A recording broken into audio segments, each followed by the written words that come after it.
You ever wake up in the middle of the night and just think, I need a waistcoat, and I need it to be yellow? Oh good, it's not just me. Cool, so we can share this journey together, because that's exactly what I did.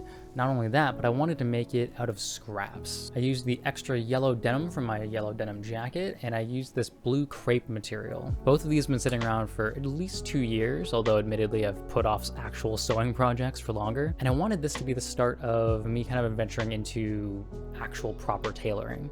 I've experimented with canvassing in shirts before, but I've never actually made like a proper collar or lapel before, and a waistcoat seemed like a pretty good place to start. Unlike all my other projects where I've either created the patterns myself or copied it from something else and then altered it greatly, this one I actually pretty much took one for one from a waistcoat I already had that I liked the fit of. I wanted this to be more about the tailoring and the canvassing than it is about the actual pattern itself, because I know the pattern already works. I wanted to know, more importantly, if the techniques I was using to canvas the waistcoat and create the structure and the collar would actually work or not. To start, I'm tracing the existing waistcoat by weighing and pinning it to some paper, aligning any straight lines with the flat edge of the paper to keep things, straight. Making marks for the darts and pockets, we'll need those later, and then fixing any curves or imperfect lines. I also mark my pattern's net, which means without seam allowance, because I feel it gives me more control. Cut out and repeat for any other parts of the garment. Now these are essentially rough drafts, and I need to clean them up. Most importantly, we need those darts. So I'm cutting the lines for the darts, tracing the top half of the body, and then tracing the bottom while spreading the dart open. The dart helps create the shape that is so essential to tailoring, nipping the waist and leaving space for the chest, and then retracing the rest of the waistcoat and marking the pockets. Gotta check your work first though, so I'm making a mock-up with some muslin. To mark the darts, I just stabbed through the paper with a pencil and connected the dots like they taught me in preschool, because I was a model student up until the 4th grade. Here's the original waistcoat. It's pretty good. I ended up adding some space later to loosen the lower back. Here's the muslin mock-up. This feels kind of tight actually, even though I hadn't sewn the darts closed yet. Laying one on top of the other, it should be no surprise to see that the muslin one is wider because of the unfinished darts, but it feels so tight because of the power of friction. That's why jackets are so often lined. In the end, I went ahead with just minimal adjustments to the pattern, a whisper of extra space. So then I'm tracing out the pattern pieces on the wrong side of the yellow denim, not wrong in which I did it wrong, but wrong because it's the back side, including a 1 centimeter seam allowance and marking the darts with a pencil once again. The collar is placed on the straight grain to conserve space, but I would have preferred the cross grain, and the undercollar is placed on the bias, the diagonal, in 2 pieces for flexibility with some marks for the fold of the collar that double as balance marks. I really should be using more balance marks. Then I'm preparing the canvassing, tracing out the piece that goes in the front and marking where the lapel folds over. And since this piece goes all the way down the front of the body, that makes it technically full canvas, so yay for meaningless technicalities even though I didn't pad stitch the chest. Then the 2 collar pieces, each one cut on a different bias and marking the fold of the collar. Then the lining pieces, which also have darts. And in this process I used up all my wax chalk. Don't know why, but I find it very hard to throw out, but it's too small to get a sharp edge, which is why my chalk lines suck. Cutting out the pieces dramatically.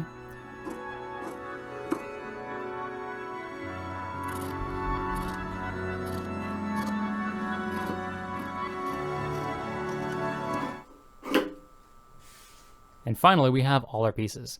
2 front body pieces, 2 interior front pieces, the outside collar, 2 under collars, 2 parallelograms, told you I was good at school. These go on the inside front, we'll get to that later. The 3 pocket welts, then 4 back panels, where I was clearly terribly distracted whilst tracing, because the worst sewing you'll ever do is the sewing you do on camera. So I cut out 4 of the same back piece, making 2 of these back panels technically backwards, and some of the thick black wax chalk lines ended up showing through on the other side. Oops. 2 lining pieces for the front interior, these ones were cut correctly, some structure for the pockets that I didn't end up using, collar pieces, and then of course the front canvassing, and we have all of the parts for our waistcoat. To start the actual sewing, I'm using a chain stitch to combine the undercollar and just staring in awe at how beautiful this shot is. Life is all downhill from here.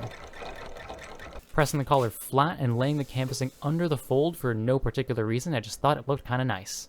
If I extended the center of the canvassing pieces, I could have connected them the same way as the collar, but I wanted to minimize bulk in the center since denim is already sort of thick. With the pieces together, I'm placing a straight stitch along the fold line that we marked earlier, and before it's secured in place on the other end, I pull it tight. This creates tension along the fold line, essentially like a gathering stitch, and then I'm securing it in place. Since this is going to be a hard crease, I'm stitching over the crease to help secure it in place. Without any pressing, we can already see the tension on the fold line starting to give the collar structure and body.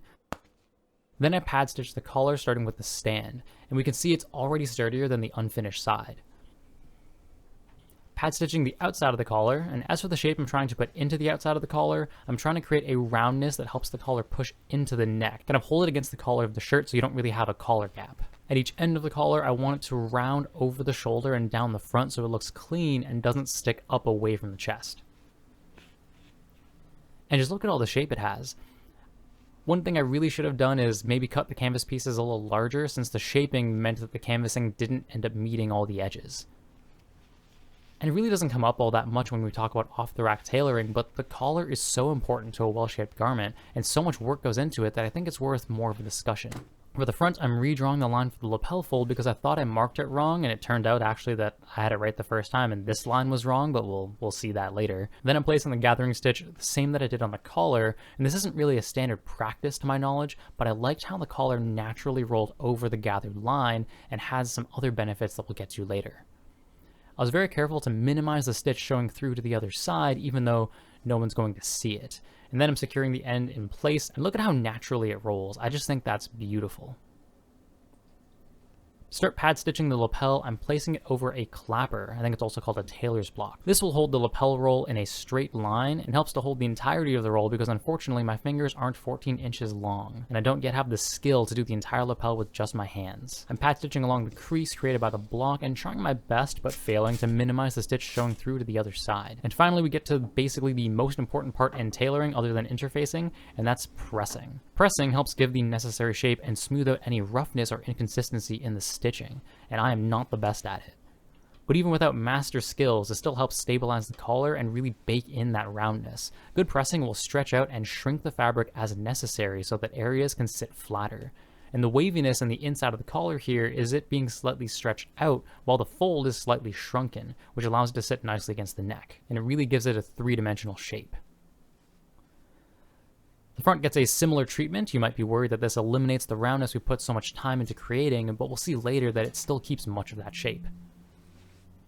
I'm pulling on the lapels to stretch out the vertical length, which will help create a rounder roll. Then I'm pushing into the excess material that we just created to shrink down the area just above the apex of the chest. Another thing that people might not actually know as much about tailoring is the iron is like your best friend. When I worked in retail, the tailors relied so much on pressing to solve so many issues. The number of times that someone would bring something in, complain that they had an issue, and then we would just press it out and they'd be like, oh my God, you've tailored it so quickly.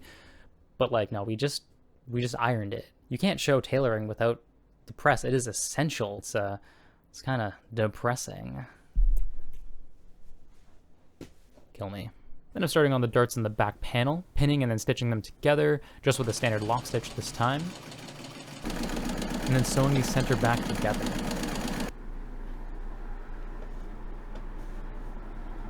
Sewing the darts on the front panel as well.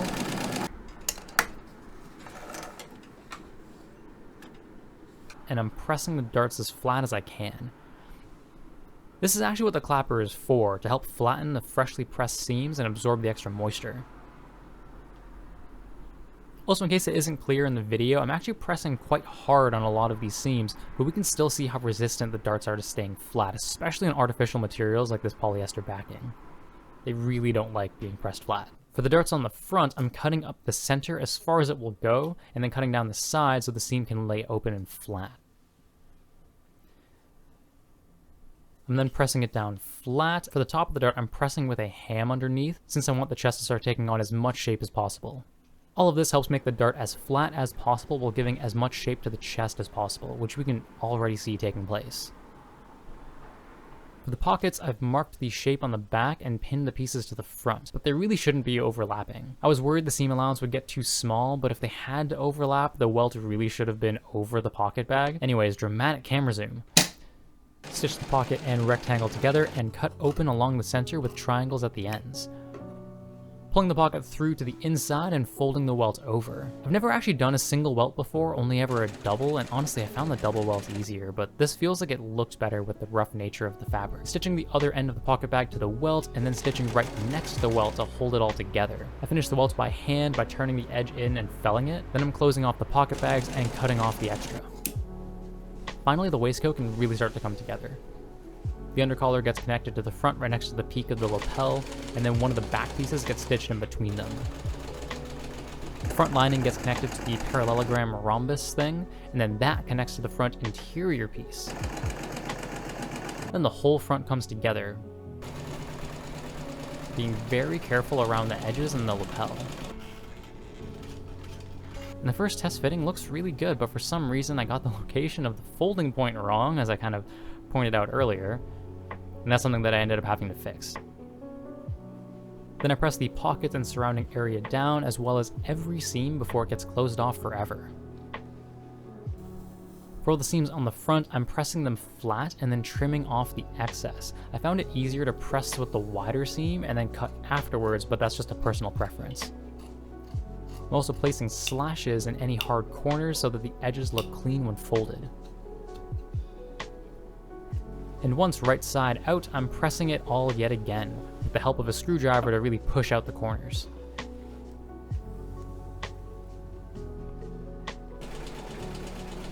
The armhole gets closed up, and now it's time for some hand stitching. I'm using this navy cotton thread for all the top stitches. It makes a nice contrast, but it's fine enough to not be too distracting. The top of the pocket gets some nice spaced out dashes, while the sides are secured more strongly to hide the unfinished edge of the welt and help support the pocket. The pick stitching on the front is more spaced out back stitches, which will help to hold the edge in place, but also they just look really nice. I couldn't spend too much time worrying about them being perfect because they went all the way around the garment, and if I was worried about them being perfect, I'd be at it all year. At the point where the lapel turns over, I can't have the messier underside of the stitches showing through, so I'm securing the thread and starting a new thread a little bit further up.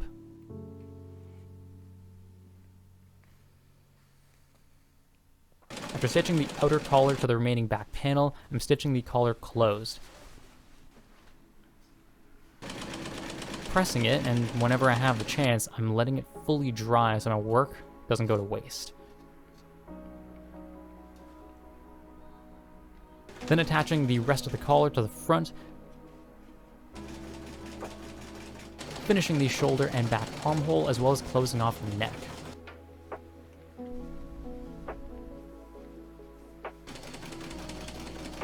Pressing everything, of course, as well as some finishing touches on the collar. For the buttonholes, I'm using some cord I made out of 4 strands of cotton thread and a gimp made from 16 strands. There's the gimp as well as the 4-strand cord and regular thread for comparison. I'm closing up the bottom of the back by hand. I could have used a machine, but it seemed like a nice touch. Then attaching the buttons. I chose a dark brown. I wanted to kind of echo the color of Brass Jeans rivets, but stay in more formal territory. Then you know the drill, it's pressing again, including pretty much all of the finishing touches, chest shaping, and putting a bit of an aggressive roll in the lapel. And speaking of the lapel, what I wanted to accomplish with the gathering stitches that went around the collar and down the fold of the lapel was to shrink down the smallest point of the chest and hopefully prevent the lapel from gaping open.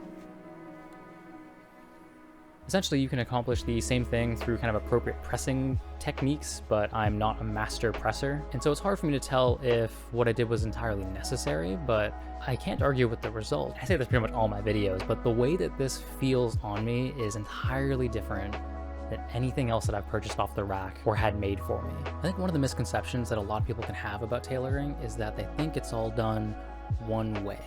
And that's definitely not the case. I did a lot of research for this project about constructing lapels and collars, and what I noticed was nobody did everything the same. Everyone had their own unique way of doing something, but even if they did something entirely different, they still ended up with a very good result.